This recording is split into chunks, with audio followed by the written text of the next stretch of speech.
মা কালী ও ভক্তা জগদম্বার গল্প।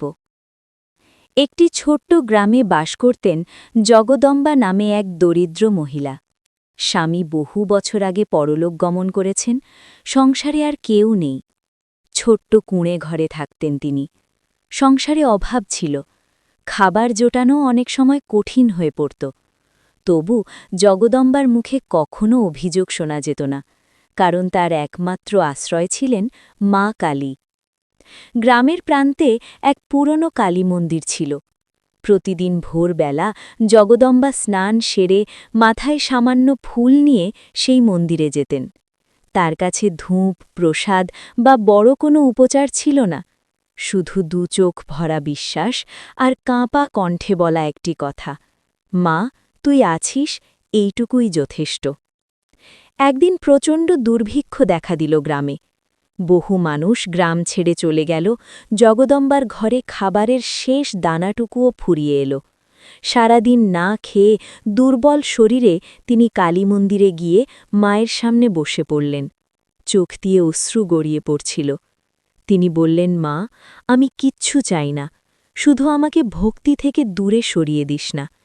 তুই যদি চাস এই শরীরও নিয়ে নে, কিন্তু বিশ্বাসটা রাখিস।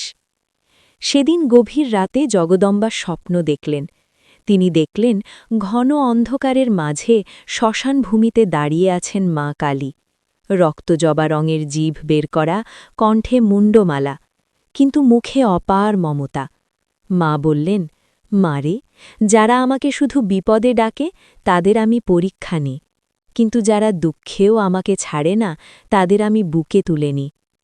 পরদিন সকালে জগদম্বার দরজায় এক অদ্ভুত ঘটনা ঘটল। গ্রামের এক ধনী ব্যক্তি এসে দাঁড়ালেন। তিনি বললেন, সেদিন রাতে স্বপ্নে মা কালী তাকে আদেশ দিয়েছেন এই মহিলার দায়িত্ব নিতে। সেই দিন থেকে জগদম্বার দুঃখের দিন শেষ হল। কিন্তু আশ্চর্যের বিষয়, সম্পদ পাওয়ার পরও তার ভক্তি একটুও কমল না। তিনি আগের মতোই খালি হাতে মন্দিরে যেতেন। কেউ জিজ্ঞেস করলে বলতেন, মা আমাকে ধন দেননি, মা আমাকে নিজেকে দিয়েছেন। শেষ বয়সে জগদম্বা বলতেন, মা কালী ভয়ঙ্কর নন, যারা সত্যিকারের অসহায় মা তাদেরই সবচেয়ে কাছের। আজও গ্রামবাসীরা বিশ্বাস করে সেই পুরনো মন্দিরে গেলে গভীর রাতে কখনো কখনো শোনা যায় এক নারীর কণ্ঠ, মা তুই আছিস, এইটুকুই যথেষ্ট। জয় মা কালী। যদি গল্পটি ভালো লাগে তাহলে লাইক, কমেন্ট আর শেয়ার করতে ভুলো না।